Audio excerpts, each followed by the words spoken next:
기도합시다. 부활의 예수님을 찬양합시다.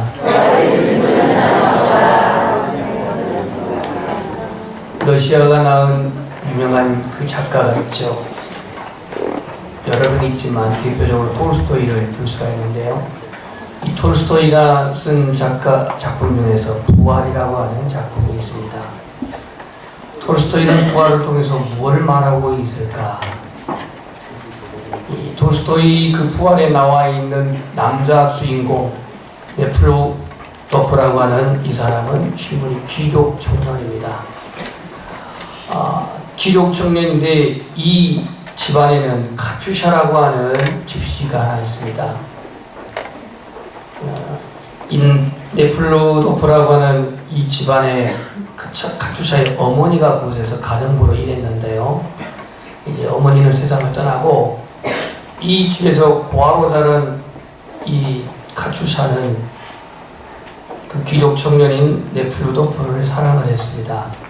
하지만 이 귀족 청년은 이 카투샤, 집시인 카투샤를 하룻밤 사랑의 대상으로 생각할 뿐이지 그 영혼을 사랑하거나 진정한 사랑은 하지 않았습니다. 결국 이 카투샤는 18살 때에 이 귀족 청년인 네플로도프라고 하는 이 사람의 아이를 잉태하게 되고, 그리고는 이제 그 집에서 쫓겨나가서 그때부터 타락의 삶을 살아가게 됩니다. 인생이 점점 망가지는 카투샤는 귀족을 살인하고 절도죄를 짓고 법원에 이제 재판을 받게 됩니다. 우연하게 이 네플로도프가 그 법원에 배심원으로 참석을 하게 되고 망가진 카투샤를 보고 죄책감을 느끼게 됩니다. 자신의 무책임한 행실로 망가진 카투샤를 본 그는 죄책감에 시달린 나머지 그동안의 자신의 그 과거의 삶, 유부녀와의 부적절한 관계, 결혼 상대로 묵인되어 온 미씨와의 그 인연도 끊고 그 당시 있었던 토지 사기의 부정한 일도 끊고 오로지 그 카투샤에 대한 자기 자신의 잘못을 덜어내기 위해서 그런 변화의 삶을 시도했습니다. 하지만 그것으로 인해서 자기의 죄가 다 사라졌다고 생각하지 않아 그 복역 중에 있는 감옥에 들어가서 청혼을 합니다. 그러나 카투샤는 이 자기를 버린 네플로도프에 대한 불신과 증오로 가득 차 있었습니다. 어떻게 해서 이 사람을 그 카투샤를 꺼내보려고 백방의 노력을 하고 하지만 그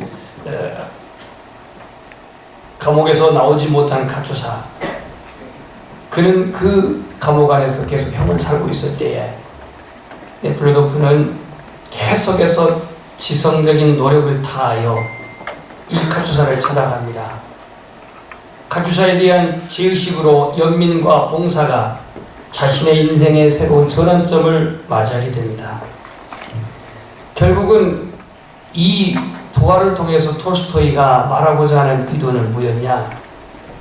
당시 귀족 상류층의 사회 부정과 서민들의 그런 억압을, 고통스러운 삶을 그 부활을 통해서 비판하고 있습니다. 그러면서 사랑과 구원이라고 하는 세계의 문학의 보편적인 주제를 그 작품을 통해서 형상화하고, 톨스토이가 말한 부활은 사랑과 용서를 통한 바로 그 회복에 초점을 두고 있습니다. 오늘 예수 그리스도의 부활은 우리와 무슨 연관이 있습니까? 예수님의 부활은 오늘 나의 삶과 어떤 관계가 있습니까? 부활은 우리 기독교의 신앙의 핵심이라고 말을 합니다. 부활의 내용을 모르는 바가 아니고 부활의 개념을 모르는 바가 아니라 오늘 이 부활의 신앙이 나의 삶과 어떠한 관계가 있느냐 이거예요. 부활은 나무로 표현하면 뿌리와 같습니다. 뿌리 없는 나무가 존재할 수 없는 것처럼 그 나무에 영양분을 공급하는 그 근원이 뿌리 있지 않습니까? 여러분들이 사용하고 있는 스마트폰도 배터리가 없으면 아무 필요가 없습니다. 그 전력 안에서 마음껏 스마트폰을 사용한 것처럼 오늘 우리의 신앙의 나무의 뿌리와 같은 이 부활, 그리고 스마트폰의 이 에너지원이라 할 수 있는 배터리와 같은 이러한 힘, 이것이 오늘 우리의 신앙의, 우리 그리스도인의 부활은 힘이요, 능력이요, 삶의 근원이라는 사실을 확신하기를 소망합니다. 오늘 우리 그리스도인의 신앙에서 이 십자가의 신앙과 이 부활의 신앙이 정립되지 않는다면 그 성도의 신앙은 온전히 설 수가 없습니다. 많은 사람들이 예수님의 십자가의 죽음은 믿으면서도 부활에 대해서는 불신을 합니다. 하나님의 말씀을 믿으면서도 이 부활에 대해서 의심을 하고 부활을 믿지 못합니다. 예수님의 제자 중에서 대표적으로 부활을 믿지 못했던 사람 한 사람 있죠. 도마입니다. 도마. 이 도마는 현실주의자인 이 도마는 내가 예수님의 그 창자국, 그 못자국을 내가 만져보기 전에는 부활을 믿지 못하겠다 그랬어요. 여러분들도 꼭 손에 못자국을 봐야, 옆구리에 창자국을 봐야 믿겠습니까? 보여드릴까요? 죽은 사람들이 어떻게 죽은 사람이 다시 살아날 수 있겠습니까? 이게 이제 불신의 이유입니다. 부활은 당시 제자들이 꾸며낸 얘기가 아니냐? 부활은 불신에도 믿음 생활하는 것은 아무런 관계가 없다고 생각하는 분들이 있을지 모르겠어요. 이게 바로 고린도 교회 안에 있었습니다. 오늘 12절 말씀을 보시면 그리스도께서 죽은 자 가운데서 다시 살아나셨다 전파되었거늘 너희 중에 어떤 사람들은 어찌하여 죽은 자 가운데서 부활이 없다 하느냐 그랬습니다. 이게 불신자의 얘기가 아니고 교회 성도들의 얘기입니다. 고린도 교회 성도들이 그랬어요. 어떻게 죽은 자의 부활이 있을 수가 있냐 이거예요. 여러분들이 예수님의 부활을 믿지 않고도 신앙은 가능해요. 교회 생활 가능해요. 직분도 가능해요. 오늘 내가 부활을 믿고 안 믿고가 우리의 삶 속에서 무슨 큰 영향을 미치는 것도 아니에요. 고린도 교회가 그랬거든요. 왜 너희 중에는 부활을 없다고, 죽은 자 가운데 부활이 없다고 하는 자들이 있느냐 이겁니다. 그래서 바울은 부활에 대해서 소상하게 58절에 한해가지고 부활장을 기록하고 있습니다. 부활장. 자, 우리 성경적으로 와서 부활이 없다면 오늘 바울은 뭐라고 말하냐면 너희가 접하는 것, 우리가 접하는 것도 헛것이고 너희 믿음도 헛것이다 그랬어요. 예수 그리스도의 부활을 믿지 않는다면 바울이 전한 복음도 헛된 것이고 너희들이 믿고 있는 믿음도 헛것이다. 얼마나 부활이 중요하면 부활이 없다면, 예수님의 부활이 없다면 믿음이 헛것이고 바울이 전한 것이 전부 다 거짓이라고 이렇게 말할 수 있을 거예요. 한마디로 말하면 예수님의 부활 없이는 기독교라는 믿음 자체가 성립될 수가 없습니다. 여러분들은 예수님 부활을 믿습니까? 네. 예수님의 부활을 믿는다면 다시 묻겠습니다. 그렇다면 여러분들도 장차 예수님처럼 부활할 것을 믿습니까? 네. 이걸 안 믿는다면 우리가 교회에 올 필요도 없고 굳이 더운데, 굳이 추운데, 굳이 바쁜데 하나님을 우리가 예배하고 예수 그리스도를 우리가 섬기는 이유가 없는 겁니다. 자, 그러면 오늘 예수님의 부활은 우리에게 뭘 증명하고 있는가? 첫 번째는 한번 따라서 했습니다. 예수님께서 하나님이시다. 이것을 오늘 증명하고 있습니다. 여러분, 예수님이 하나님이라는 사실을 믿습니까? 네. 성경은 그렇게 말하고 있거든요. 완전한 인간으로 오셨지만 그는 완전한 하나님이시라고. 예수님이 하나님이라는 증거가 어디 있는가? 빌립이 하나님을 보여달라고 할 때에 예수님은 나를 본 자는 아버지를 보았고 그랬습니다. 아멘? 요한복음 자체가 증명하고 있는 게 뭐냐면 예수님이 하나님이십니다. 이것을 말하고 있는 게 요한복음이에요. 그래서 그래서 요한복음은 마태, 마가, 누가인 공간복음서가 다른 특징을 갖고 있는데 예수님이 공생을 하시면서 나타났던 기적 7가지를 중심으로 기록하면서 예수님은 하나님이시다, 이것을 증명하고 있는 게 요한복음이에요. 세상에는 자신이 하나님이라고 하는 사람들이 있어요. 자신이 구원자라고 하는 사람들이 있어요. 자신이 제일인 구주라고 하는 사람이 있어요.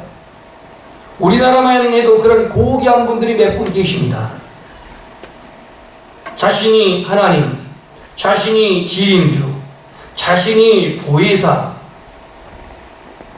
그러나 자신이 하나님이라고 말한 사람들, 자신이 제일임의 주라고 말한 사람들, 돌아가신 사람들 다 죽었지 부활한 사람 아무도 없습니다.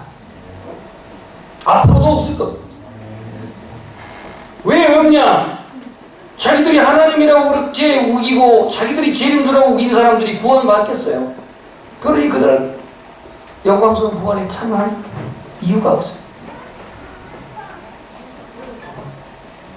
예수님의 부활은 예수님이 하나님이라는 사실을 결정적으로 나타낸 증거입니다. 성경에는요, 죽었다 살아난 사람이 7사람 나옵니다. 7사람. 몇 사람이요? 7사람. 사렙다 과부의 아들, 수넴 여인의 아들, 야이로의 딸, 나인성 과부의 외아들, 베다니 나사로, 도르가 유두고. 도르가 유두고는 사도행전에 나오고, 사렙다 과부의 아들과 수넴 여인의 아들은 구약에 나오고, 야이로의 딸, 나인성 과부의 아들, 베다니 나사로, 이 사람들은 사복음서에 나와요. 근데 7명이 전부 다 죽었다 살아난 그런 경험을 가고 있지만 이 부활이 예수님의 부활과 같을까요? 다를까요? 다릅니다. 반드시 달라요. 어떻게 다르냐? 예수님의 부활은 시공간의 제약을 받았습니까? 안 받았습니까? 안 받았어요. 근데 이게 7사람 성경에 나온 사람은 시공간의 제약을 받았어요? 안 받았어요? 받았습니다. 예수님은 부활 후에 죽었지 않았지만 이들은 다시 시간이 지나서 죽었습니다. 이게 달라요. 그들은 살아난 경험은 있지만 영원히 살진 않았어요. 시간이 지나서 죽었단 말이에요. 예수님은 부활하신 후에 죽지 않았고 40일 동안 제자들과 함께 지냈고 그리고 승천하셨어요.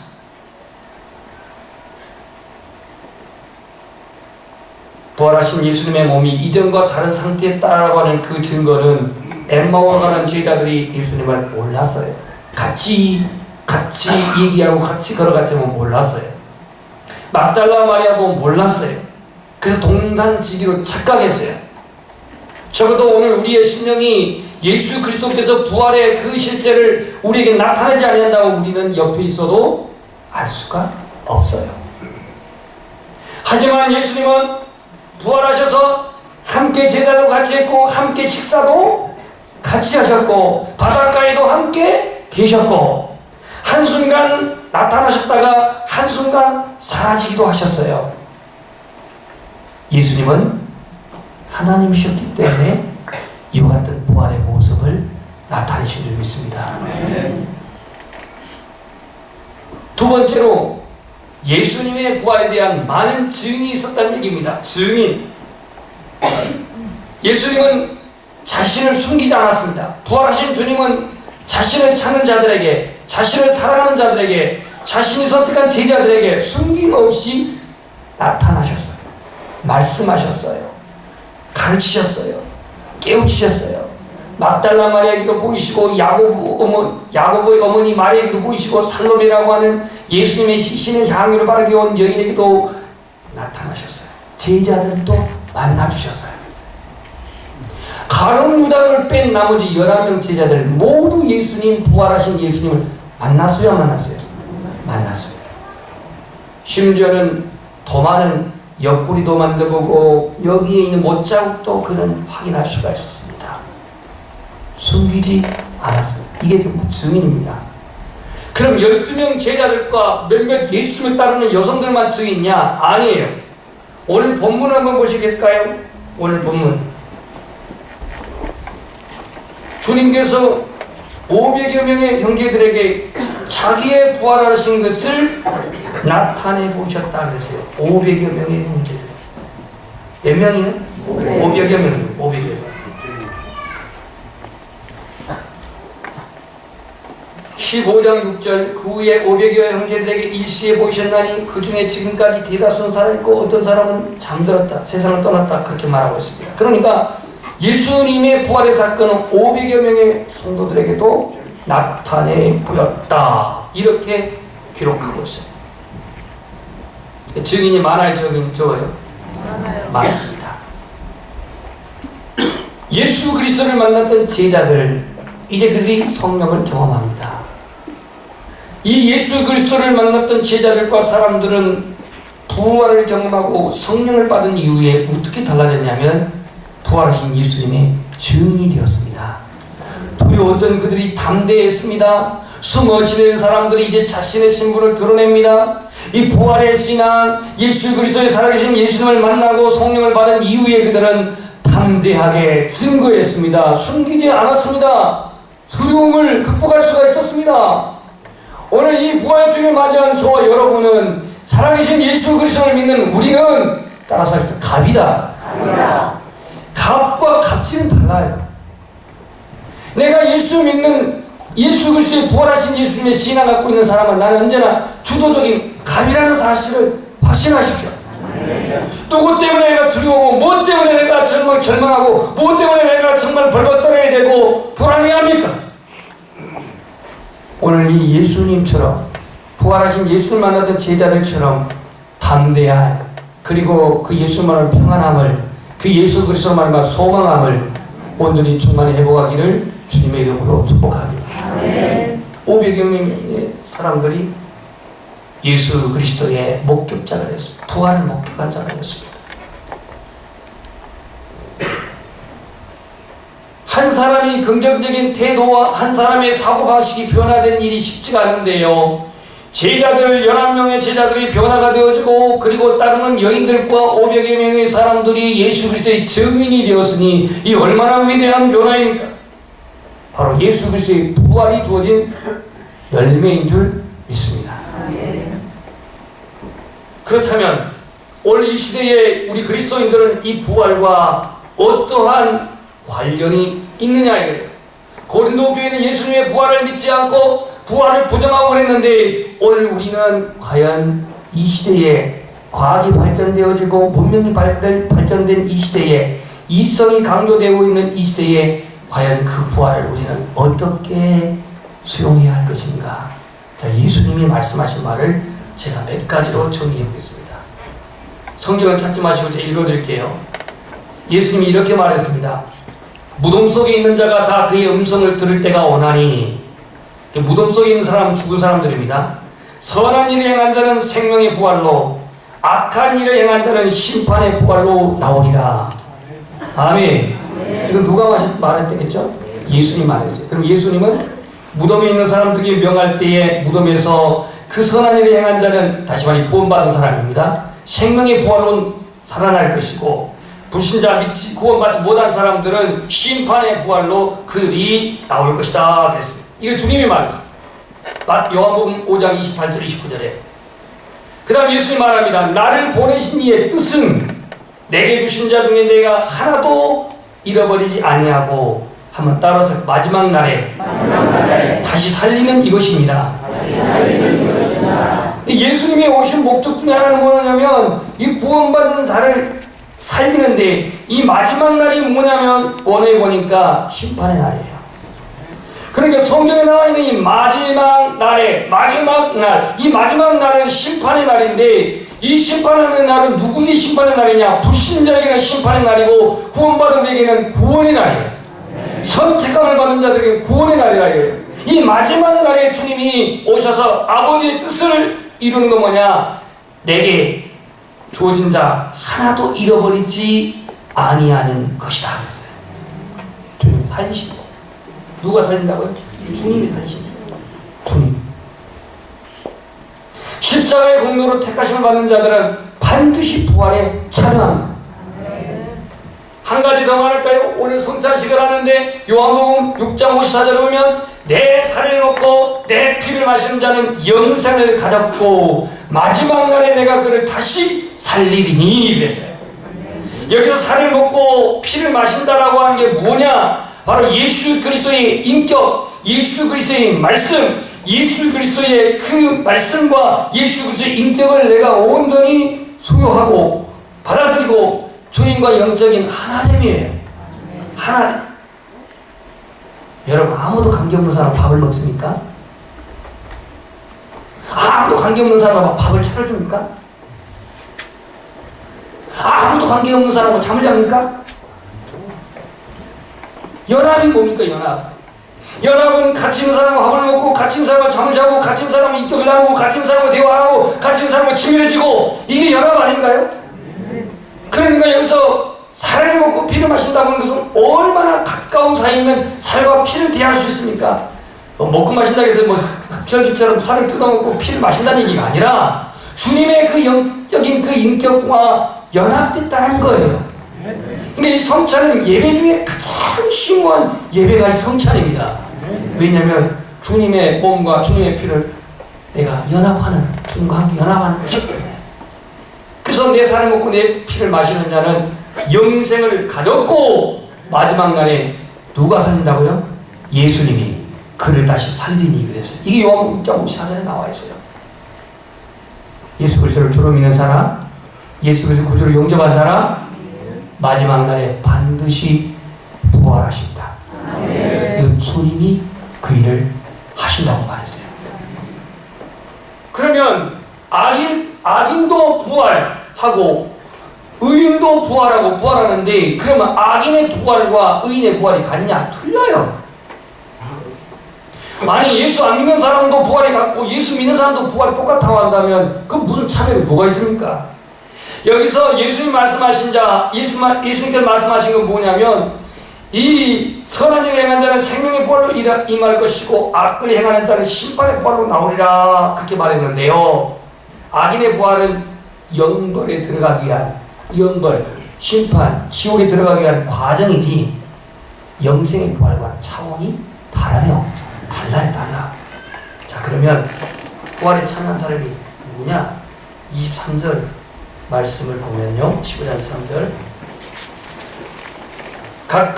그러나 각각 자기 차례대로 되리니 먼저는 첫 열매인 그리스도요. 예수님이 이미 부활했습니다. 다음에는 그가 강림하실 때 그리스도에게 속한 자요. 그러니까 재림시에 부활에 참여한 사람입니다. 그 다음에 이제 그 후에 마지막이니 24절에 나와있습니다. 그 후에 마지막이니 그가 모든 통치, 모든 권세, 능력을 멸하시고 그랬는데요. 거기에 넣으시고요. 계시록에 보면 7년 환란이 있어요, 없어요? 7년 환란을 극복하면서까지 믿음을 지킨 사람이 있어요. 이 사람들은 부활에 참여할까요? 안 할까요? 부활에 참여합니다. 이게 세 번째, 바로 구원받은 환란을 통과하고 구원받은 성도들이 부활에 참여할 것을 말하고 있어요. 그래서 오늘 이 부활에 참여한 성도들의 모습을 43절부터 44절에 말하고 있는데요. 성경 보지 마십시오. 여기서 부활한 모습을 어떻게 기록하고 있냐면은 썩지 아니하는 몸. 한번 따라서 썩지 아니하는 몸. 여러분 지금 아무리 비싼 100만 원짜리를 발라도 이거 보장 안 됩니다. 제가 예언하건데 100년 안에 다 없어져요. 그러니까 너무 비싼 거 쓰지 마세요. 적당한 거 그냥 쓰세요. 이거 아무리 관리해도 안 돼요. 제가 정말 몇 년 전만 해도 뭐 기계 하나도 없었는데 이제는 나이살이 있어가지고 막 쭈글쭈글해지고 막 그래요. 탄력이 별로 없어.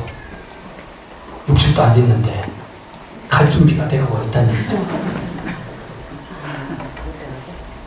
썩지 아니하는 거. 아멘. 영광스러운 몸. 아멘. 강한 것으로 다시 살아나는 몸. 아멘. 신령한 몸으로 다시 부활. 아멘. 43절 44절 보면은 성도의 부활은 썩지 않을 것으로 다시 살며 영광스러운 것으로 다시 살며 강한 것으로 다시 살며 신령한 것으로 다시 살 것이라 그랬어요. 그러니까 지금에 있는 몸 여러분 너무 기대하지 마세요. 어차피 없으니까. 그러나 주님의 그 영광스러운 부활에 참여할 때는 이와 같이 썩지 아니하고 영광스럽고 강한 몸으로 신령한 몸으로 다시 살아나게 될 줄 믿습니다. 이게 성경의 약속이에요. 결론적으로 지금 물질 문명이 발달되고 과학과 이성주의가 강한 이 시대에 사단은 부활을 믿지 못하게 합니다.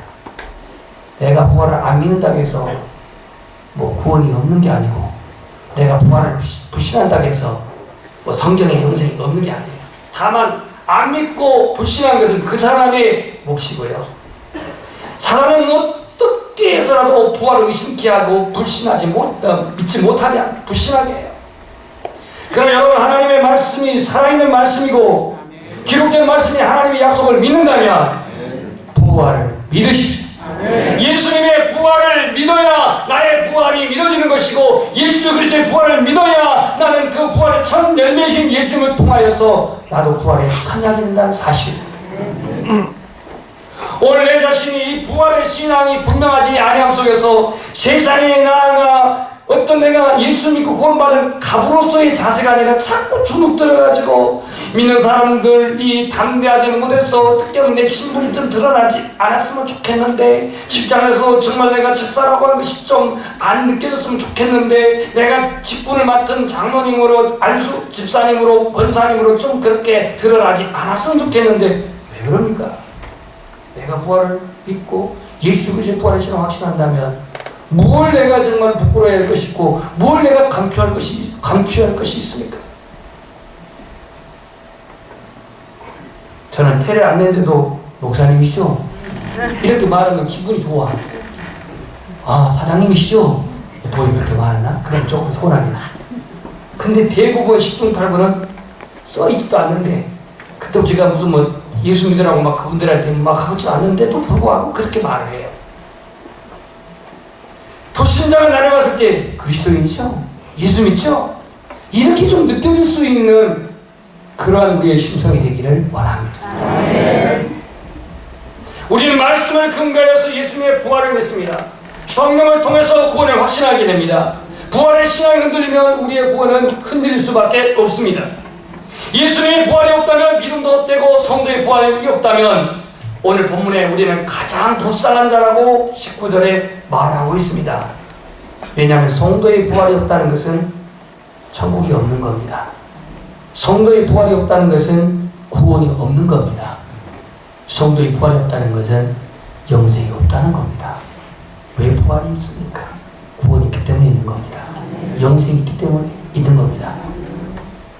하나님 나라가 있기 때문에 있는 겁니다. 죄와 사망의 권세를 이기신 예수 그리스도의 부활이 없고서는 우리는 제사함을 받을 수가 없습니다. 그래서 바울은 만약에 예수님의 부활이 없다면 17절에 여전히 죄 가운데 있을 것이다 라고 이렇게 말씀하고 있습니다.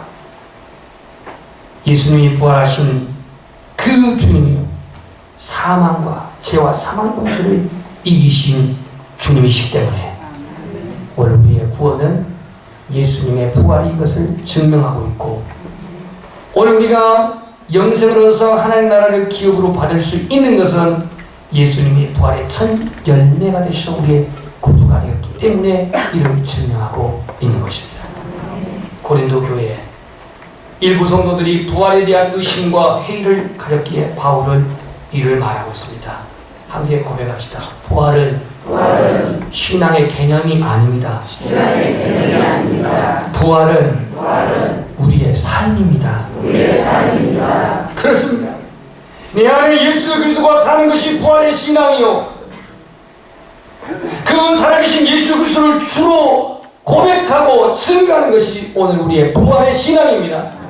우리 한번 따라서 합시다. 예수님은 부활하셨습니다. 예수님은 다시 사셨습니다. 아멘. 기도하겠습니다.